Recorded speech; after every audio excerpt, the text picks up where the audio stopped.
So, ayan na guys. Ayan na yung inyong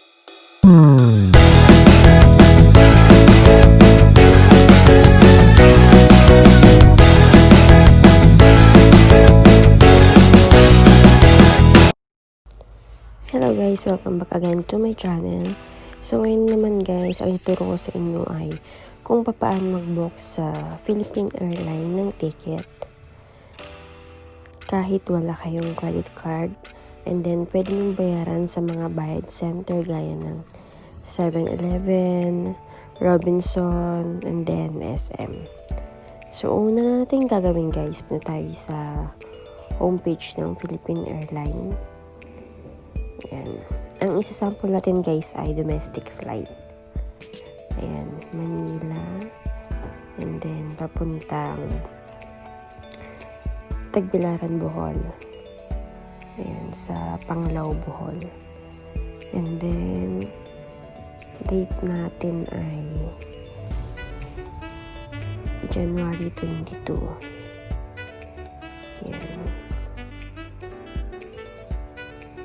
So, Manila to Tagbilaran, Bohol, January 22. And then, ayan guys, makita nyo, pwede nyo i-click kung ilang adult, ilang child, ilang infant, o pwede.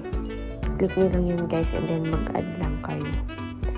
And then, click natin yung search flights. Ayan. So, ganyan guys, ang lalabas. And then, ayan.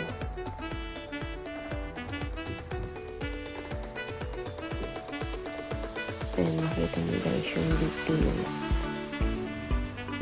Ayan. So, one adult lang siya. So, January 22, Friday.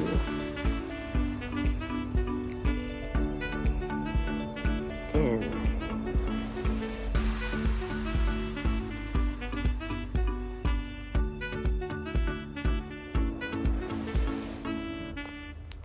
Then, wait lang natin guys.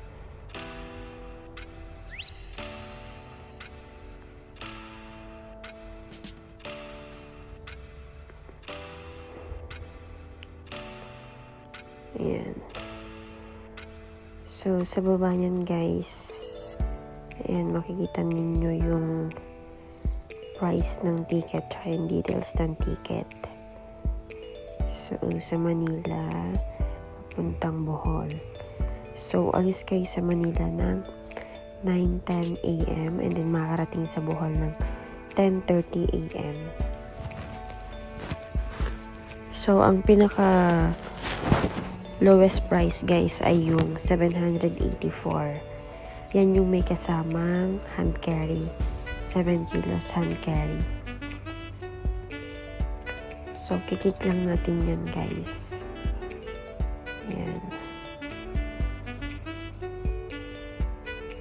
Click ninyo doon and then continue. Ayan.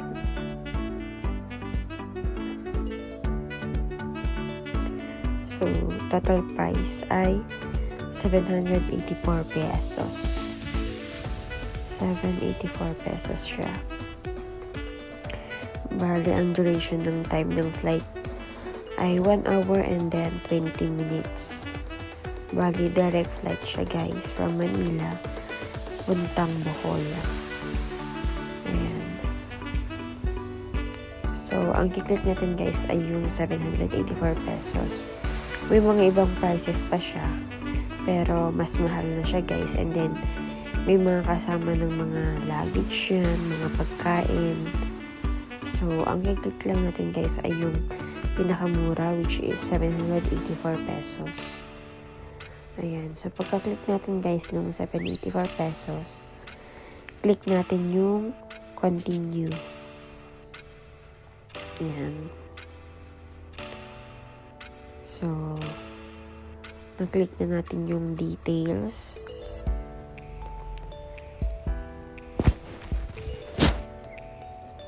So, ilalagay na natin ngayon guys yung details ng passenger. Ayan. Basahin ninyo guys yung mga terms and condition.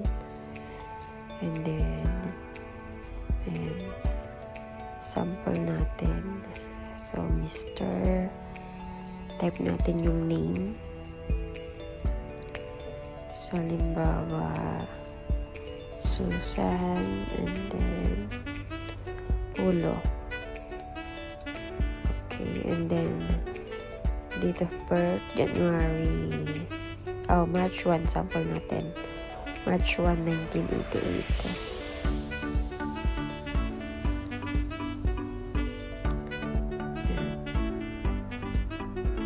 Skip lang natin yan guys, yung about sa flyers. And then, sunod ay yung email. So, kailangan guys, ang email na ilalagay nyo dyan guys ay active. Dahil yan ipapadala ni Philippine Airline yung copy ng itinerary ninyo. So, magdakay tayo ng email. So, yung email dyan guys ay yung bboystrong15@gmail.com. Bale, ang nilagay ko lang dyan guys ay bboystrong5@gmail.com. Dahil ipapakita ko sa inyo kung ano mangyayari kung halimbawang hindi naging pareho yung email na nilagay ninyo. So, yung isang nilagay ko ay bboystrong15@gmail.com. Pero dapat guys, pareho yung email na mailalagay ninyo dyan. And then, mobile number. Yung number ko sa Pinas guys ang ilalagay ko. Yan. And then, emergency contact. Nelly Polo, yan.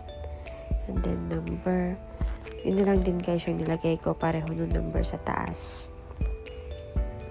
So, yun guys. After nyan, continue ko and then, tignan nyo ang mangyayari guys. Dahil magkaiba yung lagay kong email.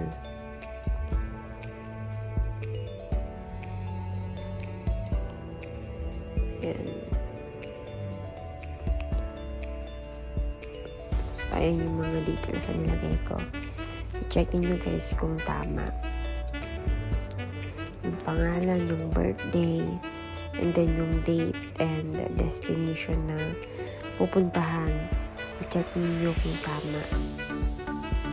And then, ayan guys, yung price ng ticket. And then, yung details ng itinerary ninyo. I-check niyo kung tama para kung mali. Pwede nyo mapalitan ka agad.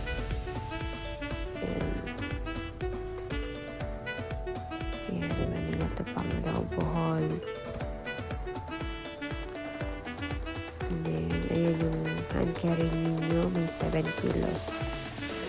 And then, andyan din guys yung mga bawal dalhin. Ayan. Andyan lahat. So, ayan guys. So, na-double check na natin lahat. And then, click na natin yung continue.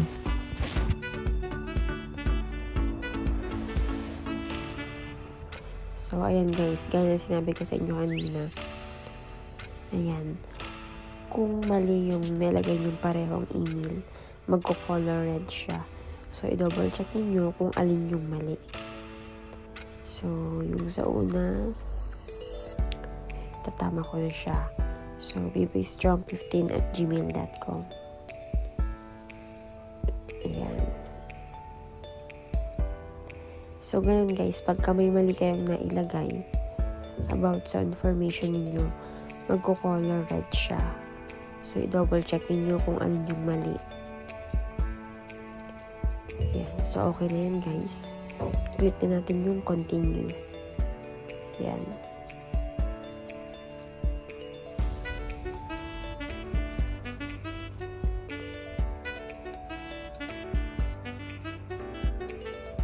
So, ayan. May mga advertisement silang mga ipapakita. So, skip lang natin yung mga yan, guys. Ayan.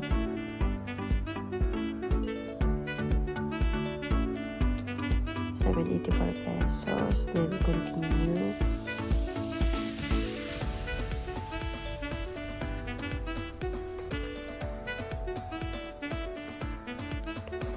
So, ayan na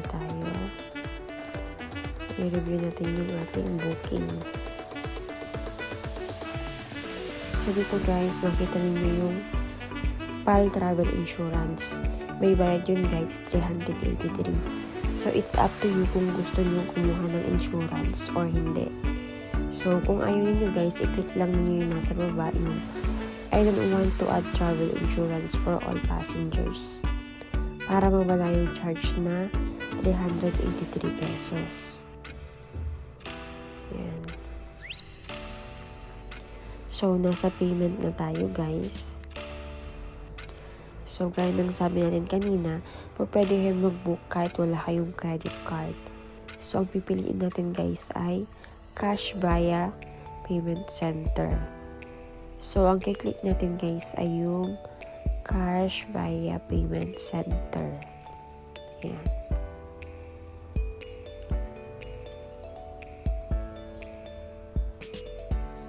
So, basahin nyo lang guys yung mga important reminders ng PAL. Mababasa ninyo yan guys.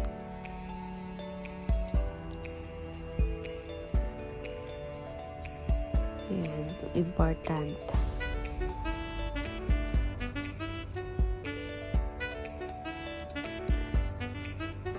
And then, pagka okay na guys, baba nyo lang dyan.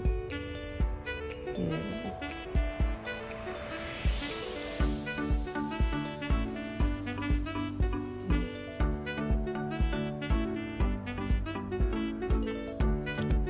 Then, andyan ulit yung mga reminders. Basahin nyo lang lahat.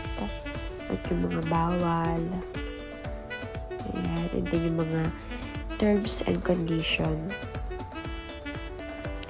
Ayan, so, pag okay na lahat guys, yung square na yan, check nyo lang. Accept nyo lang yung terms and condition. Ayan. And then, click nyo ulit yung continue.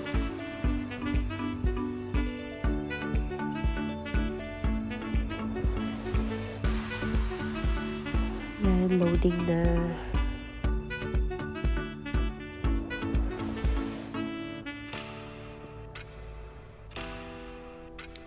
So, ayan na guys.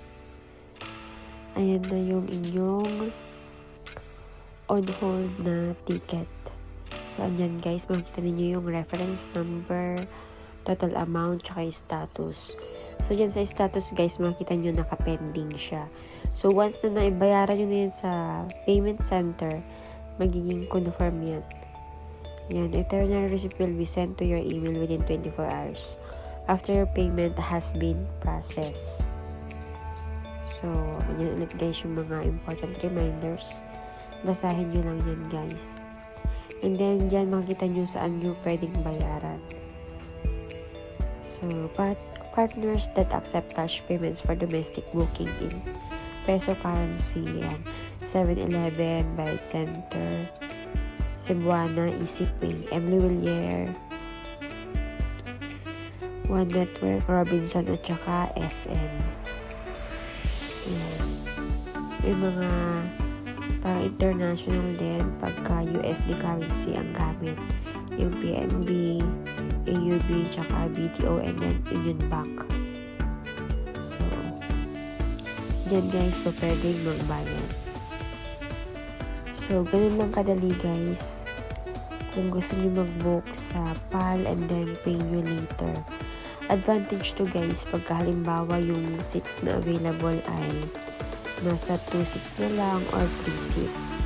Yun yung advantage nito guys. At least makakuha nyo na yung seat and then yung payment later na lang. So, maraming salamat guys. Sana may natutunan na naman kayong muli sa ating mga tutorial. For more videos, don't forget to like, share, and subscribe.